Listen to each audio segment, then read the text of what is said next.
Hello दोस्तों, welcome to only IAS. Date है आज की 2 दिसंबर 2022 एंड आप सभी का स्वागत है आज के एडिटोरियल डिस्कशन में। देखिए, आज हम टोटल 3 मुद्दे डिस्कस करने वाले हैं। पहला होगा हमारा मुद्दा संबंधित रोड सेफ्टी से, कि रोड सेफ्टी का क्या रिलेशन है हमारे एनवायरनमेंट कंजर्वेशन के साथ, इसको समझने की कोशिश करेंगे। दूसरा, हम कुछ डेटा देखेंगे कि किस तरह से ग्लोबली हम देख रहे हैं कंपनीज अपने जो वहाँ पे वर्कर्स हैं उनको निकाल रही हैं, एक तरह का ले ऑफ हो रहा है। इसका क्या इम्पैक्ट हो रहा है, क्या इनके नंबर्स हैं, तो इसको समझने की कोशिश करेंगे। तीसरा कंपोनेंट होगा हमारा जीएम प्लांट्स के ऊपर, ठीक है, जो जीएम क्रॉप्स होती हैं उनके बारे में समझने की कोशिश करेंगे, इनके क्या कंसर्न्स होते हैं, राइट। धारा मस्टर्ड के बारे में आपने सुना होगा, तो वो भी थोड़ा डिस्कस करने की यहाँ पे आज हम कोशिश करेंगे। पर उससे पहले आज की कोट ऑफ द डे। आज की कोट ऑफ द डे है बाय स्वामी विवेकानंद जी। देखिए, इनकी ये कोट कह रही है, every work has to pass through hundreds of difficulties before succeeding. Those that will persevere will see the light sooner or later. देखिए, काफ़ी सारे ऐसे सिचुएशन आती हैं जब हमें बहुत सारी डिफिकल्टीज देखने को मिलती हैं, पर अगर हम उन डिफिकल्टीज को ओवरकम करने की कोशिश करते हैं, कंसिस्टेंटली उसकी तरफ वर्क करते रहते हैं, तो हो सकता है कि कई बार हमारा रिजल्ट डिले ज़रूर हो जाए, पर कभी हम उसमें हारेंगे नहीं, ठीक है ना। जैसे फॉर एग्जाम्पल मैं आपको कुछ एग्जाम्पल देता हूँ। आप जानते हो दशरथ मांझी के बारे में, सुना होगा, आई एम वेरी श्योर, कई ने मूवीज भी देखी होंगी इसके रिगार्डिंग। तो देखो, इन्होंने कितना ज़्यादा फोकस किया अपने काम के ऊपर, कई साल उसके ऊपर मेहनत करी ताकि वो पहाड़ को काट पाएं एंड अकॉर्डिंगली एक आसानी से सड़क बना पाएं उसके ऊपर, ठीक है ना। तो ये क्या था, परसिवरेंस का एक बहुत ही अच्छा एग्जाम्पल था। उसी तरह से देखो राजा राम मोहन रॉय, इन्होंने भी बहुत सारा परसिवरेंस किया अपनी लाइफ के अंदर ताकि ये सती को जो इशू था उसके अगेंस्ट अपनी फाइट को कंटिन्यू रख पाएं। बहुत सारे लोगों से इनको क्रिटिसिज्म भी फेस करना पड़ा, पर तब भी इवन विद दोज डिफिकल्टीज उन्होंने परसिवरेंस को कंटिन्यू किया। उसी के साथ मैं आपको कुछ अपने कंट्रीज का एग्जांपल देता हूं। देखिए, जापान का आप एग्जांपल समझने की कोशिश कीजिएगा। वर्ल्ड वॉर 2 के अंदर आप जानते हो हिरोशिमा नागासाकी ये सारे इंसिडेंट्स हुए, राइट। पर जापान ने उसके बाद अपने आप को कितने तेजी से रीबिल्ड किया, ये क्या दिखाता है, अपने आप को वापस रीबिल्ड करने की कैपेसिटी, एक तरह की रेजिलियंस दिखाता है, एक तरह का परसिवरेंस दिखाता है। सिमिलरली आप इजराइल का एग्जांपल देख सकते हो। देखो, इजराइल के अगर आप थोड़े नेबरहुड में जाओगे ना, तो आपको देखने को मिलेगा कि बहुत ही हॉस्टाइल नेबर्स हैं यहाँ पर, स्टार्टिंग फ्रॉम 1948 और उसके बाद 1967 वॉर, या अलग अलग टाइम्स के ऊपर डिफरेंट वॉर्स होती रही हैं, बट इजराइल ने अपने आप को बहुत ही स्ट्रॉन्ग किया है even with all those difficulties. तो अगर आपको डिफिकल्टी से सक्सीड होना है तो वो उसका तरीका क्या है, कंटिन्यूअस स्ट्रगल, ठीक है ना, वही आपको अपने गोल तक लेके जाएगी। आप देखो, बुद्ध का एग्जांपल देख सकते हो, महात्मा बुद्ध का, ठीक है ना। इन्होंने भी अपनी लाइफ के अंदर जो बोधि ट्री के अंदर इनको एनलाइटनमेंट मिली, वो आप जानते हो किस तरह से मिली। डॉक्टर कलाम का, ठीक है, अब्दुल कलाम जी की कल हमने कोट भी देखी थी। तो डॉक्टर कलाम जी ने भी देखो, बहुत बार जब ये स्पेस रॉकेट की बात हो रही थी तो काफ़ी बार लॉन्च फेल भी हुए, पर तब भी इन्होंने अपने हार्ड वर्क को उस डायरेक्शन में कंटिन्यू किया। तो ये क्या क्लियरली शो करता है कि अगर हमें भी अपनी लाइफ के अंदर सक्सीड होना है ना, तो perseverance is the only way, अपने आप को हार्ड वर्क से ही आपको जाना पड़ेगा। नेल्सन मंडेला एक बहुत अच्छे एग्जांपल हो जाते हैं, ठीक है ना। लाइफ में बहुत सारी दिक्कतें आई, पर इन्होंने अपनी जो जर्नी थी अपार्थाइड के अगेंस्ट जो इनका स्ट्रगल था, उसको अपने आप को वहां पर इन्होंने कंटिन्यू किया। तो हमारी लाइफ के अंदर भी कई बार हो सकता है कि हमारी लाइफ के अंदर हमें कुछ फेलियर्स हो गए, कुछ तरह के सेटबैक्स हो गए, ये हमारी जिंदगी के अंदर आ सकते हैं, दिस इज वेरी नॉर्मल। पर उस सेटबैक के साथ हम क्या रिस्पॉन्ड करते हैं, वो डिटर्मिन करता है कि हम आने वाले फ्यूचर के अंदर किस डायरेक्शन में जाएंगे। क्या हम एक सक्सेसफुल पर्सन बनेंगे, या फिर लाइफ के अंदर इन सेटबैक्स को हम अपने आप को ओवरकम नहीं कर पाएंगे। दोनों की डिसीजन आपके हाथ में ही होता है, ठीक है ना। तो अपनी लाइफ के अंदर भी इसको इंप्लीमेंट करना है। बाकी मैंने आपको जो बहुत सारे एग्जांपल्स दिए वो तो आपको शो ही कर रहे हैं कि किस तरह से अगर आपका हार्डवर्क कंसिस्टेंट रहेगा तो आप अपनी लाइफ के अंदर सूनर और लेटर उस लाइट को जरूर देखोगे, ठीक है जी। देखिए, हमारा जो पहला आर्टिकल है वो है safer roads for a greener more sustainable environment, और इसको आप जीएस पेपर 3 के इंफ्रास्ट्रक्चर रोड्स वाले कंपोनेंट के साथ रिलेट कर सकते हो। देखिए, अक्सर हम बात करते हैं रोड सेफ्टी की, राइट, और रोड सेफ्टी के साथ यहाँ पर राइटर ने इन्वायरमेंट के साथ एक बहुत ही स्ट्रॉन्ग लिंकेज दिखाया है। मैं समझाता हूँ कैसे। देखिए, अगर आप 2021 में नोटिस करोगे ना, तो नियरली 4 लाख हमें इंडिया के अंदर क्रैश देखने को मिले हैं, ठीक है, गाड़ियों का एक क्रैश हो जाना, आप सभी जानते हो इस चीज़ के बारे में।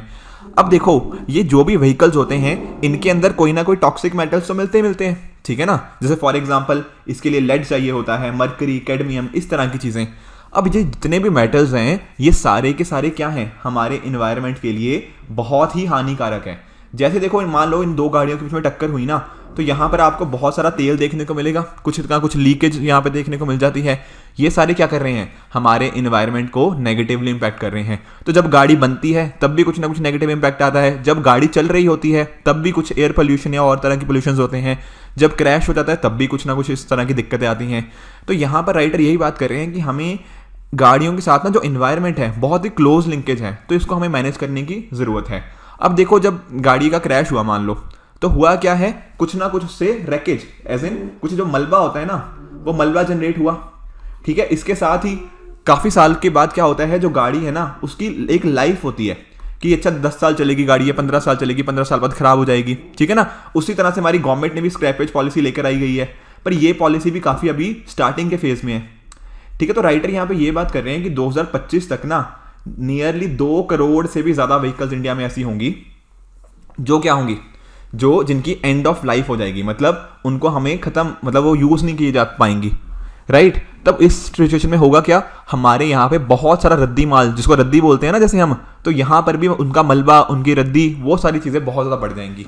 इस तरह से इंडिया के पास आज प्रॉपर पॉलिसी होनी चाहिए, और इंडिया की पॉलिसी है भी नेशनल स्क्रैपेज पॉलिसी, पर अभी बिल्कुल ये स्टार्टिंग स्टेज के अंदर है, तो इसको भी हमें और अच्छे से काम करने की जरूरत है। देखो मैं अगर आपको थोड़ा सा पॉलिसी के बारे में बताऊं ना, तो अगर आप जब पुराना व्हीकल को स्क्रैप करते हो तब आपको एक तरह का वहां पर क्या दिया जाएगा, सर्टिफिकेट। और जब आप नई गाड़ी लेने जाओगे ना, तो अगर आप उनको ये सर्टिफिकेट दिखाओगे कि हाँ जी मैंने पुरानी गाड़ी को स्क्रैप कर दिया हुआ है, तो आपको ना बहुत सारे बेनिफिट्स मिलेंगे। जैसे कि जब आप उसकी रजिस्ट्रेशन के लिए आपको पैसे कम पे करने पड़ेंगे, ठीक है। रोड टैक्स के अंदर आपको कुछ बेनिफिट्स मिल जाएंगे। उसी तरह से आपको और भी चीज़ें यहाँ पे बेनिफिट्स यहाँ पे प्रोवाइड किए जाएंगे इस पॉलिसी के अंदर, ठीक है। तो ये सारे चीज़ें हेल्प कर सकती हैं हमारे यहाँ इन्वायरमेंट के साथ जो कंसर्न्स हैं, बट अभी ये जो पॉलिसी है बिल्कुल स्टार्टिंग फेज में है, तो अभी भी इंडिया को काफ़ी इस डायरेक्शन में काम करने की ज़रूरत है। देखो जो हमारी आप गाड़ियाँ देखते हो ना, तो बहुत सारी गाड़ियाँ ना उनको डिस्पोज करने का हमें तरीका नहीं आता। जैसे फॉर एग्जांपल आप लोगों में ना अपने घर के आसपास कई जगह देखी होंगी जहां पर क्या होता है कि गाड़ियां जिनकी एज खत्म हो चुकी है ना, वो सड़क के इस साइड पे ऊपर कई बार ना वहां पे पड़ी रहती हैं कई सालों तक, ठीक है ना। बेसिकली एक भूमि का एक क्षेत्र होता है जहां पर बहुत सारा लार्ज अमाउंट ऑफ ना वेस्ट मटेरियल वहां पे बरी कर दिया जाता है, ऐसी कुछ लैंडफिल्स हो गया। तो हमारी रिसाइकलिंग का जो प्रोसेस है वो ज़्यादा अच्छा नहीं है। अब इन एरियाज पे देखो, यहाँ पर जैसे ये गाड़ी देख रहे हो, तो इस गाड़ी से बहुत सारी चीज़ें टपकती रहती हैं, ठीक है ना। तो उससे क्या होता है, वाटर पोल्यूशन होने लग जाता है, सॉइल पोल्यूशन होता रहता है कई सालों तक। तो पोल्यूशन एक तरह का नहीं है, यहाँ पे हर तरह का पोल्यूशन हो रहा है गाड़ियों से संबंधित, जब वो हम उसके एंड ऑफ लाइफ स्टेज की तरफ बढ़ रहे होते हैं। अब देखो रोड सेफ्टी और एनवायरमेंट सस्टेनेबिलिटी का भी ना डायरेक्ट रिलेशन है। कैसे, आप समझने की कोशिश करना। जैसे मान लो अगर आप ना गाड़ी बहुत तेज चला रहे हो, मान लो आप 100 किलोमीटर पर आवर की स्पीड से गाड़ी चला रहे हो, तो होगा क्या, आप जितनी तेजी से गाड़ी चलाने की कोशिश कर रहे हो ना, सामने की तरफ से आपको विंड भी उतनी तेजी से आ रही है, ठीक है ना। सामने की तरफ से विंड भी एक तरह के रेजिस्टेंस की तरह काम कर रही है। तब आपकी ना जो फ्यूल कंजम्पशन होती है, जब आप तेल को कंज्यूम कर रहे हो, वो तेल का कंजम्पशन बढ़ जाती है। समझ पा रहे हो। अगर मान लो मैं आपको बोलूँ ना कि आप 50 की स्पीड से चला रहे हो गाड़ी वर्सेस आप 100 की स्पीड से गाड़ी चला रहे हो, तो यहाँ पर तेल की खपत आपकी ज़्यादा होगी, यहाँ पर तेल की खपत आपकी कम होगी। तो ये भी एक कंसर्न हुआ, ठीक है। तो यानी कि स्पीडिंग लिमिट हमें हेल्प कर सकती है एनवायरमेंट सस्टेनेबिलिटी के अंदर। उसी तरह से आप देखो, जब गाड़ियां जब कहीं ना कहीं टकरा जाती हैं आपस में, उसके पीछे का एक मेन कारण क्या होता है, ओवर स्पीडिंग। जब लोग बहुत तेजी से ड्राइव करते हैं तो अक्सर क्या होता है, गाड़ियों तब हमें डेथ्स देखने को मिलती हैं, ठीक है ना। आपस में गाड़ियां टकराती हैं और डेथ देखने को मिलती है, और यही एक नेगेटिवली हमारे एनवायरमेंट सस्टेनेबिलिटी के ऊपर भी हो गया। जैसे एग्जाम्पल समझते हैं, 2020 का राइटर ने यहाँ पर डेटा दिया है कि टोटल ना 90,000 से भी लोगों की डेथ हुई रोड क्रैश के अंदर। उनमें से 70% जो थे वो कहीं ना कहीं इसी चीज़ के साथ रिलेटेड थे कि स्पीडिंग, ओवर स्पीडिंग के साथ उनका लिंकेज यहाँ पर देखने को मिला है। पिछले 5 सालों में अगर आप देखोगे ना, तो यही सेम चीज़ यहाँ पे हमें सिमिलर डेटा ही यहाँ पर देखने को मिल जाता है। अब ये जो मैं आपको स्पीड लिमिट की बात कर रहा था, तो देखो यूरोप के अंदर ये चीज़ नोटिस करने को मिली कि अगर आप स्पीड लिमिट को 10 किलोमीटर पर आवर की स्पीड से कम कर दोगे तो होगा क्या, वहाँ पर फ्यूल सेव कर पाओगे। और जैसे फ्यूल सेव होगा तो होगा क्या, जो हमारे अलग अलग पर्टिकुलेट मैटर हो गया, नाइट्रोजन ऑक्साइड हो गया, इस तरह के जो एयर पॉल्यूटेंट्स थे, इनकी जो मात्रा है जो गाड़ी से ये निकल रहे हैं वो कम हो जाएगी। तो वही पॉइंट, अगर 100 किलोमीटर स्पीड से उठा रहे हो वर्सेस आप 50 किलोमीटर की स्पीड से गाड़ी चला रहे हो, तो आप एनवायरनमेंट को बहुत अच्छे से बचा रहे हो, साथ ही साथ आप ओवर स्पीडिंग नहीं कर रहे, तो कल को कुछ आपकी गाड़ी क्रैश होने के चांसेस काफी कम हो जाते हैं। तो डेफिनेटली आपकी जिंदगी भी बच रही है और हमारा एनवायरनमेंट भी बहुत अच्छे से बच रहा है। उसी तरह का डेटा राइटर ने और भी बहुत सारा दिया हुआ है कि कितना पीएम पार्टिकुलेट मैटर का कितना रिड्यूस होगा, ठीक है ना, अब एयर क्वालिटी कितने % इंक्रीज होगी, तो ये डेटा भी आप यहां पर पढ़ सकते हो। दुनिया भर की अगर हम सरकारों को देखेंगे ना, तो हर सरकार ने कोशिश करी है कि हम स्पीड लिमिट को कम करें ताकि क्रैश कम हो और एयर पोल्यूशन भी कम हो। जैसे वेल्स की गवर्नमेंट, ठीक है ना, यहां पर भी इन्होंने क्या हुआ है, 80 किलोमीटर पर आवर की स्पीड लगा दी हुई है, ठीक है ना, स्पीड लिमिट एक तरह सेट कर दी है। इंडिया के अंदर भी zero fertility corridor solution, zero fertility मतलब कि बिल्कुल जीरो डेथ, ठीक है ना, उसके लिए हमने सॉल्यूशंस लेकर आए हुए हैं, किस तरह से हम इस चीज को कर सकते हैं। वहां पर हमारी गवर्नमेंट ने इंजीनियरिंग का अच्छा खासा यूज किया हुआ है। देखो मैं समझाता हूं कि इंजीनियरिंग का यहाँ पे मीनिंग क्या है दरअसल में। देखो हमारे जो नितिन गडकरी जी जो हमारे मिनिस्टर हैं, बेसिकली उन्होंने ना एक 4E स्ट्रेटेजी बताई हुई है। 4E का मतलब क्या है, देखो एक है पहला एजुकेशन, कि लोगों के अंदर ना जो हमारे ड्राइवर्स हैं उनको अच्छे से एजुकेट किया जाए इसकी रिगार्डिंग। उसी तरह से दूसरा हो जाता है इंजीनियरिंग। अब इसका क्या मीनिंग सर इंजीनियरिंग का, देखिए इंजीनियरिंग हम किस तरह से रोड्स को बना रहे हैं, किस तरह से व्हीकल्स को बना रहे हैं, उसको इंश्योर करना बहुत जरूरी है। जैसे आप देखते हो बहुत सारे ब्लाइंड स्पॉट्स होते हैं, ये ब्लाइंड स्पॉट्स जो होते हैं ना, वो कई बार ना कारण बन जाते हैं हमारे एक्सीडेंट्स का। इसके रिगार्डिंग हम अपने रोड्स को, हम अपने व्हीकल्स को कैसे बेहतर करें, वो ब्लाइंड स्पॉट डिटेक्शन हम थोड़ा आसान कर रहे हैं। उसी तरह से इंजीनियरिंग के अंदर फ्रंट साइड अगर हमारा क्रैश होता है, ठीक है, या दूसरी साइड पे कुछ क्रैश होता है, तो यहाँ पर अपने व्हीकल्स को हम उस तरह से बना रहे हैं ताकि वो क्रैश के बाद भी डेथ कॉज ना हो, उसका नेगेटिव इंपैक्ट हमारी लाइफ एंड एनवायरनमेंट पे ना हो। उसी तरह से इन्फोर्समेंट के ऊपर हमारा फोकस है, जो हमारे अलग अलग लॉज हैं उनको कैसे इन्फोर्स किया जाए, एंड साथ ही साथ इमरजेंसी केयर। तो ये हमारे 4E हमारा सोल्यूशन है जो हमारे मिनिस्टर जी ने बताया हुआ है, जो कोशिश कर रहे हैं। तो ये सारी चीजें आपको हेल्प कर सकती हैं। तो जो सेव लाइफ फाउंडेशन का जीरो फर्टिलिटी कॉरिडोर है ना, वहां पर भी अलग अलग इंजीनियरिंग सोल्यूशंस, अलग अलग इन्फोर्समेंट टेक्नोलॉजीज, इस तरह की चीजों की बात करी जा रही है ताकि हम क्या इंश्योर कर पाएं कि लोगों की डेथ कम हो एंड कॉरस्पॉन्डिंगली एनवायरनमेंट भी प्रोटेक्ट किया जा पाए। बाकी साथ ही साथ रोड्स के आसपास आप देख सकते हो ना कि जैसे मान लो पहले कोई लेन थी, कोई रोड थी, 2 लेन रोड थी, कल को मान लो इसको हमें 4 लेन बनाना हो, तो होता क्या है अक्सर जो सड़कों के आसपास जो आपको ट्रीज वगैरह दिखते हैं ना, तो वहां पे उन पेड़ों को काट दिया जाता है।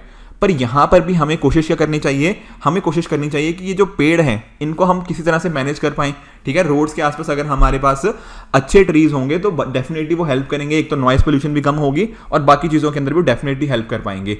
तो यहां पर ना जो एनवायरमेंट फ्रेंडली सॉल्यूशंस को प्रपोज किया गया है by this Safe Life Foundation की, जो मैं बात कर रहा था। इसी तरह से देखो ये जो फाउंडेशन के द्वारा ये जो प्रोग्राम को लॉन्च किया गया है जीरो फर्टिलिटी, इसने हेल्प करी है कि हमारे जो रोड क्रैश के रिगार्डिंग जो डेथ्स होती हैं उनको 52% से कमी आ चुकी है।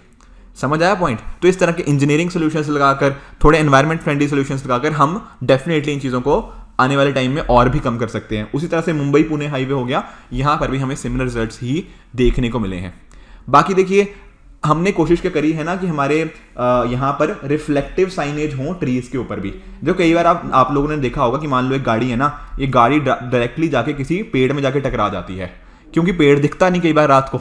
तो यहाँ पर हमने कोशिश पता क्या करी है, जैसे ये देखो, ये जैसे एलिमेंट्स देख रहे हो, जैसे रॉन्ग वे लिखा है, यहाँ पे स्लो लिखा है, यहाँ पर ना एक तरह की टेक्नोलॉजी होती है रिफ्लेक्टिव साइनेज टेक्नोलॉजी। मतलब कि ये वाली चीजें ना हमें दूर से दिख जाती हैं। जैसे आप लोगों ने कई बार नोटिस किया होगा ना कि सामने सड़क पे आप जा रहे हो तो कुछ जैसे रोड के ऊपर कुछ साइंस होते हैं ऐसे जो आसानी से आपको दिख जाते हैं, आसानी से वहां से लाइट रिफ्लेक्ट होती है।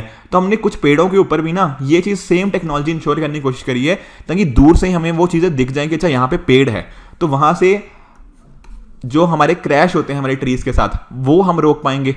बाकी देखिए हमने ग्रीन कॉरिडोर्स बनाने की कोशिश करी है ताकि हम फॉरेस्ट के कॉरस्पॉन्डिंग फॉरेस्ट वहां पे ना काटें, तो फॉरेस्ट भी प्रोटेक्ट हो, एनवायरनमेंट भी प्रोटेक्ट हो, एंड कहीं ना कहीं हमारे जो कम्यूटर्स हैं, जो लोग चल रहे हैं, उनको भी कोई दिक्कत ना आए।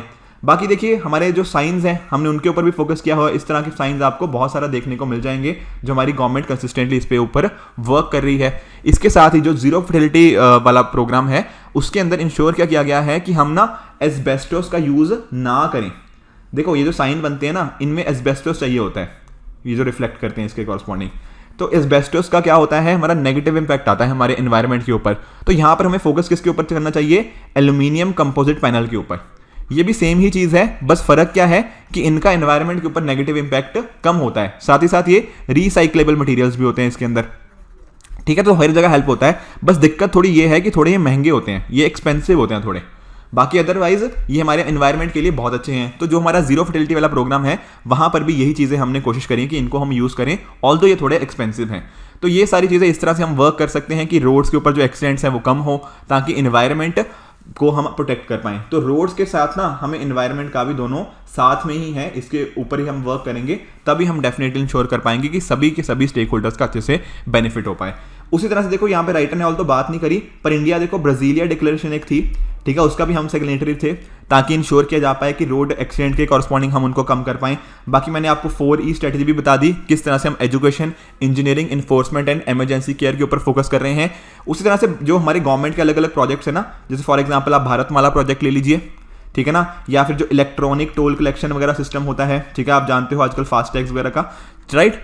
उसी तरह से जो प्रधानमंत्री ग्रामीण सड़क योजना है, ठीक है, साथ ही साथ जो road side safety crash barriers हमने लगाए हुए हैं, ठीक है। हमने गुड स्मैरिटन का प्रिंसिपल नोटिस किया है कि अगर किसी की कोई चोट लग जाती है किसी एक्सीडेंट के अंदर, तो आसानी से उसको हम हॉस्पिटल तक लेके जाएं, ताकि ये ना सोचे कि पता नहीं पुलिस मेरे से पूछताछ करेगी, नहीं, आप उसको हॉस्पिटल तक लेके जाओ ताकि हम उसका अच्छे से इलाज कर पाएं।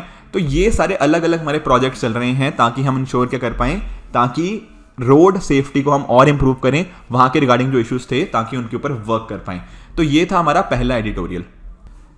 चलते हैं हमारे दूसरे एडिटोरियल की तरफ, जो क्या है ग्लोबल ले ऑफ से संबंधित, और इसको आप जीएस पेपर 3 के इस पर्टिकुलर कंपोनेंट के साथ रिलेट कर सकते हो।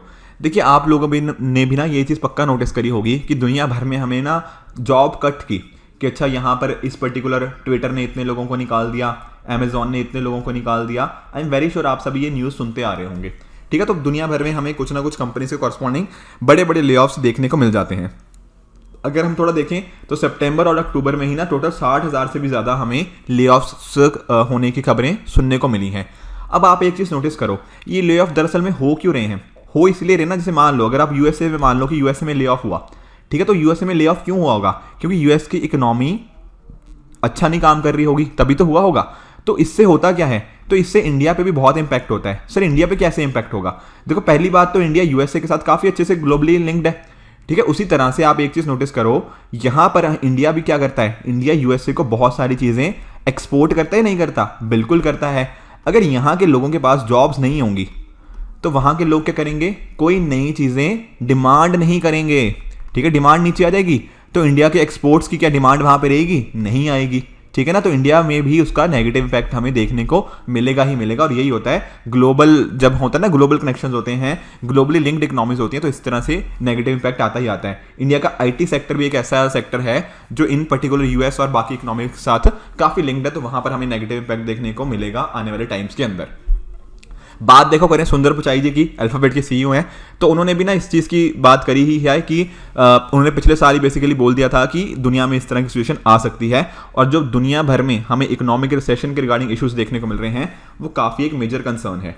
अब देखो, जब आप खुद जानते हो, पिछले काफ़ी टाइम से ना मैं आपके साथ डिस्कस भी करता आ रहा हूँ अलग अलग इनिशिएटिव्स के अंदर, कि दुनिया भर में हमें इन्फ्लेशन ज़्यादा देखने को मिल रही है। चाहे आप यूएस की इकोनॉमी देख लो, ठीक है, चाहे वो इंडिया के केस में भी आप देख सकते हो, हमारा जो 2 से 6% का टारगेट है ना, हमारा कंसिस्टेंटली ब्रीच होता रहा है, ये 7% के आसपास चल रहा है, ठीक है, थोड़ा बहुत ऊपर नीचे होता है, बट 2 से 6% से के हम 9 महीने से भी ज़्यादा टाइम इससे बाहर रहे हैं इस टारगेट कॉरस्पॉन्डिंग। यूएस हो गया, यूके हो गया, यूरोपियन यूनियन हो गया, यहाँ पर आप देख सकते हो कि हर जगह ही इन्फ्लेशन ज़्यादा है। और आप ये भी जानते हो कि इन्फ्लेशन जब ज़्यादा होती है तो उसको टैकल कैसे करना होता है? उसको टैकल करने का एक तरीका ये है कि इंटरेस्ट रेट को हाइक करें।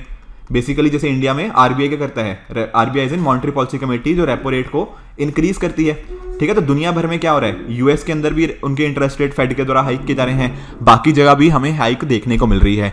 अब जब इंटरेस्ट रेट हाइक होते हैं तो होता क्या है, लोगों को पैसा मुश्किल से मिलता है, ठीक है, इंडस्ट्रीज को पैसा मुश्किल से मिलेगा, डिफिकल्टी आएगी, हायर इंटरेस्ट रेट पे करने पड़ेंगे, डेफिनेटली उसका इंपैक्ट आता है हमारी इकोनॉमिक ग्रोथ के ऊपर, हमारी जॉब्स कम हो जाती हैं। ये सारी सिचुएशन यहाँ पे देखने को मिलती हैं।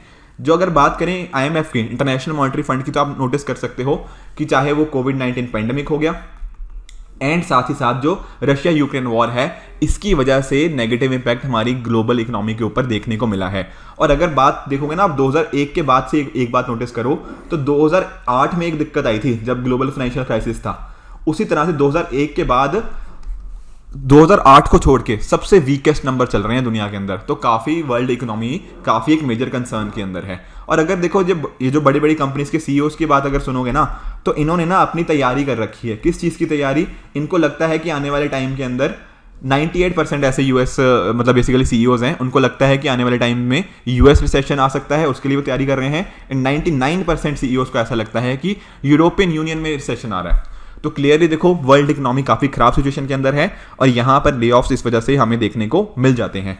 अब सर इंडिया की बात करें, इंडिया का क्या नंबर्स हैं?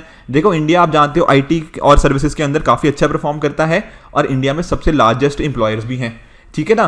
तो अब देखो जो हमारे कोई भी आप मैनेजमेंट टीम होती है, ठीक है, मान लो किसी भी कंपनी की मैनेजमेंट टीम, उनका फोकस किसके ऊपर होता है कि हमारी ना प्रॉफिटेबिलिटी चलती रहे, ठीक है, प्रॉफिट्स कमाते रहे, अच्छा खासा रेवेन्यू आता रहे, यही सारी चीज़ें होती हैं। अगर आप खुद सोचो प्रॉफिट कमाना है तो प्रॉफिट कैसे कमाओगे?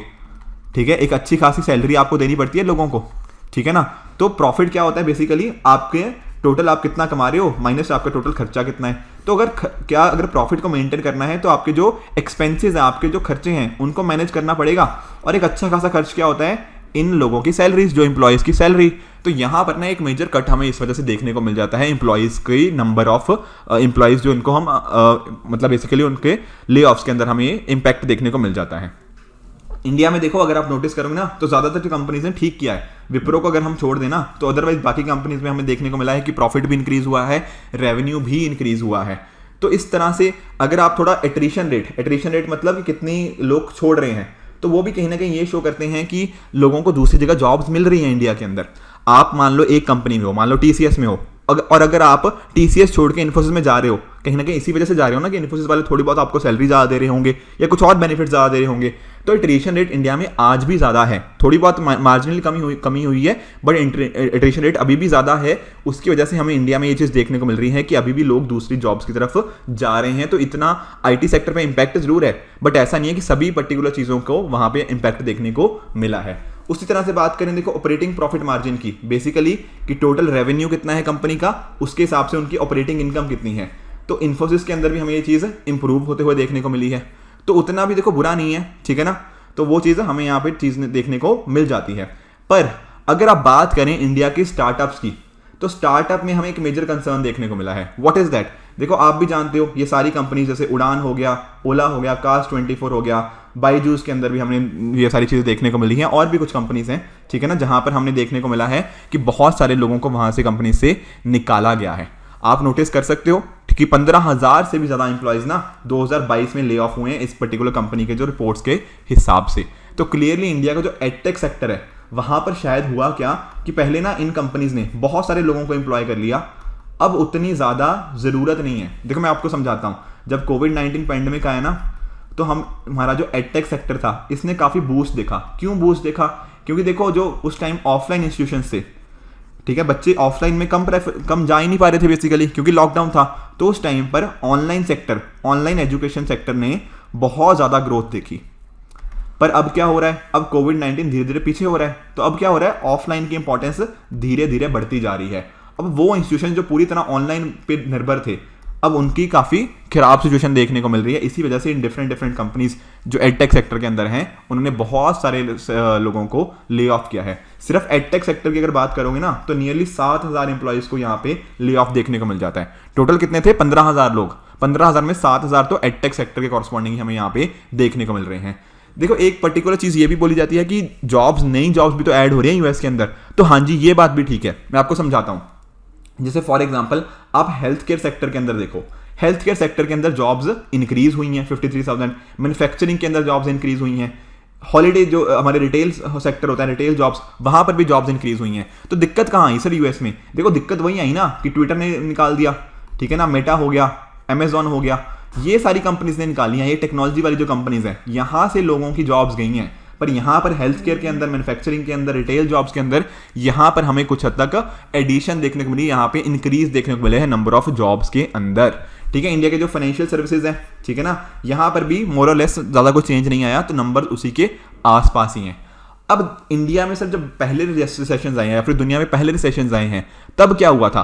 देखो तब दुनिया में क्या करती थी कंपनीज, जब पहले रिसेशंस आए थे तो दो चीज़ें हो सकती थी। या तो मान लो ना ये जो बंदा मान लो काम नहीं, जैसे मैं आपको एग्जांपल समझाता हूँ, मान लो एक कोई कंपनी है ABC कंपनी, तो कंपनी के पास ना मान लो 10,000 एम्प्लॉयज़ हैं, तो क्या 10 के 10,000 एम्प्लॉयज़ काम कर रहे हैं सेम टाइम पे? नहीं। जनरली होता क्या था ना कि मान लो 9,000 लोग काम कर रहे हैं और 1,000 लोग ना बेंच पे होते थे कि कल को जब कोई प्रोजेक्ट आएगा तब इनको बेसिकली काम दे दिया जाएगा। तो इस तरह से कुछ लोग एक्स्ट्रा रखे होते थे। तो जब भी दुनिया में रिसेशन आता है ना, तो ये जो बेंच पे रखे होते हैं कि एक्स्ट्रा कल को काम आएगा तो उनको यूज़ कर लेंगे, तो ये बेंच वाले लोग सबसे पहले निकाल दिए जाते थे या फिर उनको कोई ट्रेनिंग दे दी जाती थी। इस तरह की चीज़ें हमें यहाँ पे देखने को मिलती थी।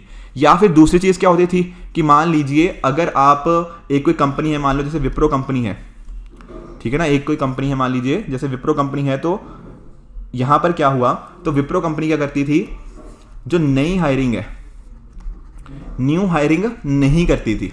ठीक है, वो ऐसा नहीं था कि लोगों को निकाल देती थी, नहीं, वो नई हायरिंग करना बंद कर देती थी। या फिर अगर किसी को बोला हुआ है कि हाँ आप 3 महीने बाद कंपनी ज्वाइन करना, तब उनको ना थोड़ा डिले कर देता था कि अच्छा आप 9 महीने बाद ज्वाइन करना, 12 महीने बाद ज्वाइन करना। इस तरह की चीज़ें हमें यहाँ पे देखने को मिलती थी।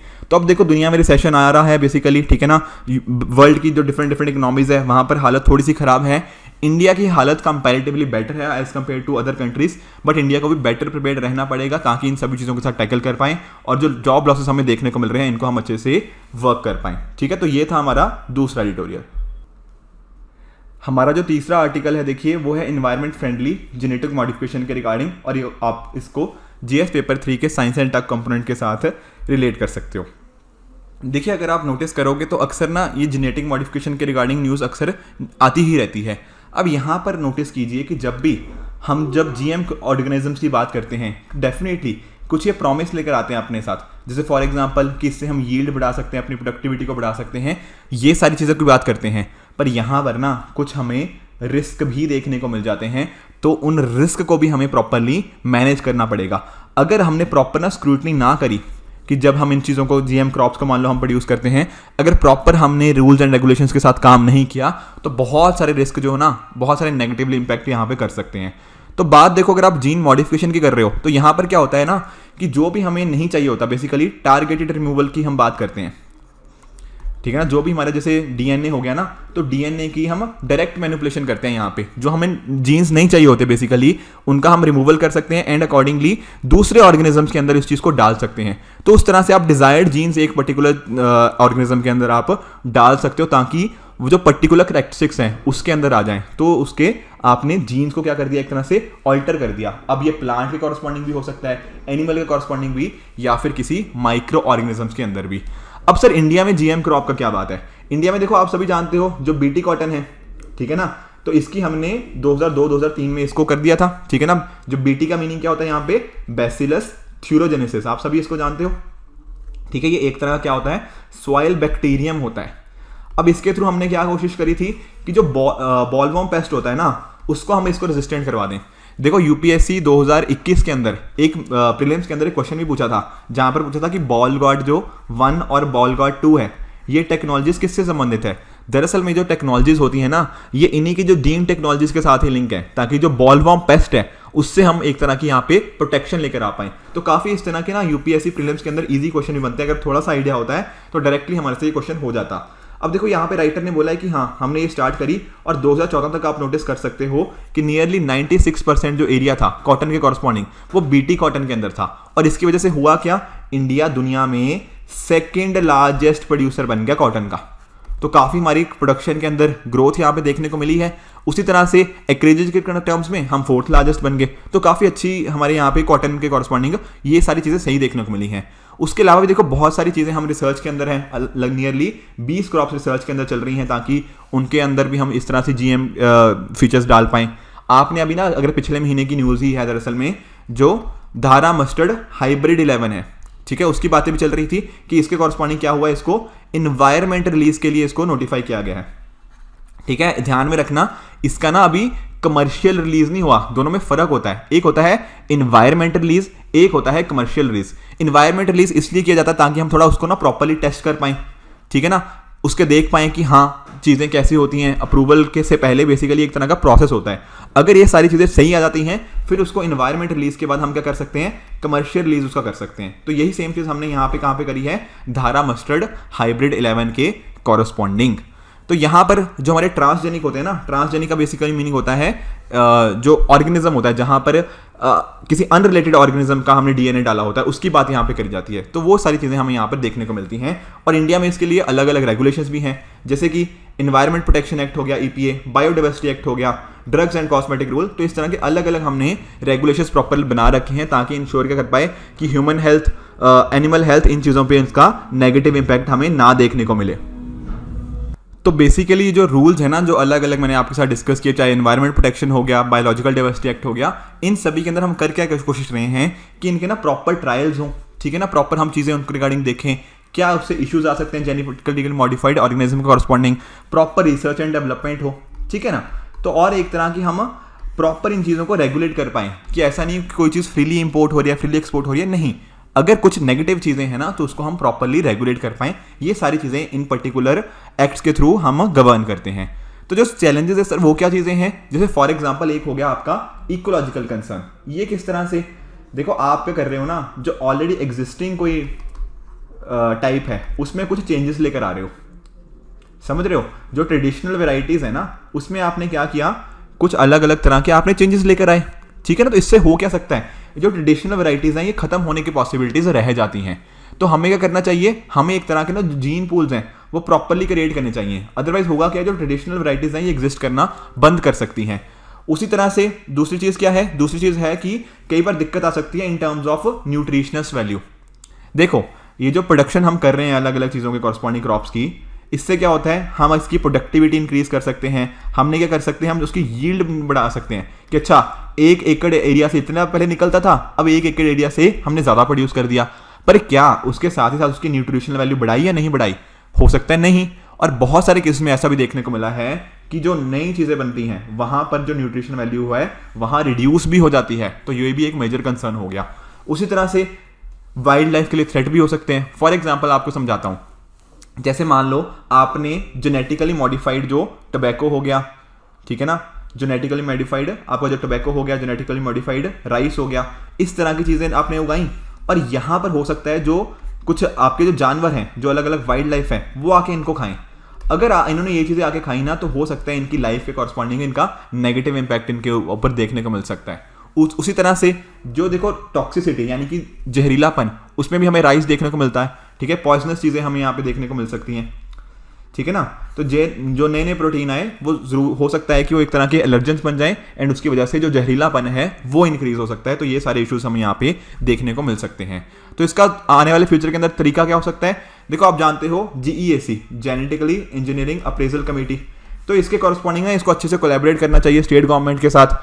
हो चाहे तो हम ऑर्गेनिक फार्मिंग को भी इनकरेज कर सकते हैं इन सभी चीज़ों के साथ, ताकि अगर कुछ इसके रिगार्डिंग इंपैक्ट आए तो ऑर्गेनिक फार्मिंग उसको टैकल कर ले। उसी तरह से जो GM क्रॉप है, अगर ना कोई हमने GM क्रॉप कमर्शियल कल्टीवेशन के लिए ओपन नहीं करी हुई और कोई इसका वायलेशन कर रहा है तो उसके रिगार्डिंग हम प्रॉपर एक्शन लेकर आए, ठीक है। तो ये सारी चीज़ें हमें ज़रूरत है। बाकी जैसा मैं आपको बता भी रहा था, जीन बैंक होने चाहिए ताकि एक तरह की जो रिपोजिटरी है वो क्रिएट हो पाए, ताकि जो जेनेटिकल मटीरियल है उसको हम अच्छे से प्रिजर्व कर पाएँ। अब हो सकता है कि हम अलग अलग तरीके हो सकते हैं, एक सीड बैंक बना सकते हैं या फिर ना इन वहीं पर स्टोरेज उसकी की जा सकती है, ये सारे तरीके हो सकते हैं। बाकी और साथ साथ होना चाहिए मॉडर्न के साथ साथ आपका ट्रेडिशनल टेक्नोलॉजी, दोनों का एक तरह का कॉम्बिनेशन होना चाहिए, ताकि ट्रेडिशनल जो चीज़ें हैं वो अच्छे से हम प्रिजर्व कर पाएँ और साथ ही साथ जो मॉडर्न चीज़ें आ रही हैं उनसे हम अपनी प्रोडक्टिविटी, अपनी यील्ड को साथ ही साथ बढ़ा पाएँ। लास्टली हम अपने सस्टेनेबिलिटी की तरफ मूव कर सकते हैं। फार्मर्स को क्रेडिट हो गया, पानी को अच्छे कैसे यूज़ करना है, ये सारी चीज़ें हम ऑलरेडी कई बार डिस्कस भी कर चुके हैं अलग अलग आर्टिकल्स के अंदर, तो ये चीज़ें यहाँ पर भी करी जा सकती हैं। उसके अलावा जैसे आप जानते हो एनवायरमेंट इम्पैक्ट असेसमेंट, इसके अंदर अलग अलग जैसे प्रोसेस होते हैं ना कि पहले जो अलग अलग प्रोजेक्ट है उसकी स्क्रीनिंग करी जाए, उसकी स्कोपिंग करी जाए, फिर देखा जाए कि अच्छा ये प्रोजेक्ट यहाँ पे लगेगा, जैसे मान लो GM क्रॉप का होगा तो इसका फ्यूचर के अंदर क्या इसका इम्पैक्ट क्या होगा, इस इम्पैक्ट का अच्छे से एनालिसिस किया जाए। अगर कुछ नेगेटिव इम्पैक्ट आएगा तो उसका मिटिगेशन कैसे करना है, ठीक है। और अगर किसी ने इसके रिगार्डिंग कुछ इश्यूज क्रिएट करे तो इसकी रिपोर्टिंग हो पाए, प्रॉपर पब्लिक हियरिंग हो पाए उसके रिगार्डिंग, ठीक है ना, इसका रिव्यू होता रहे, एनवायरनमेंट के ऊपर क्या इम्पैक्ट आ रहा है, फिर प्रॉपर हम इस चीज़ों को अगर फॉलो करेंगे ना, उसके बेसिस से हम इंश्योर क्या कर सकते हैं कि जो एनवायरनमेंट के ऊपर नेगेटिव इंपैक्ट आएगा वो अब ना आए। तो इस तरह का अगर हमारे पास होलिस्टिक प्लान होगा ना, ये सारा प्लान ही हमें इंश्योर कर पाएगा कि हम प्रॉपरली इस डायरेक्शन में वर्क कर पाएं, जहां पर जेनेटिकली मॉडिफाइड क्रॉप से कॉरस्पॉन्डिंग जो पॉजिटिव चीज़ें हैं उससे हम बेनिफिट्स रीप करें, और जो नेगेटिव चीज़ें हैं उनसे हम उन चीज़ों को हम मिनिमाइज कर पाएं फ्यूचर के अंदर। तो ये था आज का डिस्कशन। आई होप आपको तीनों के तीनों आर्टिकल अच्छे से समझ आए होंगे। इसी तरह से आप भी अपने एंड पे हार्डवर्क करते रहिए। Goodbye and good luck.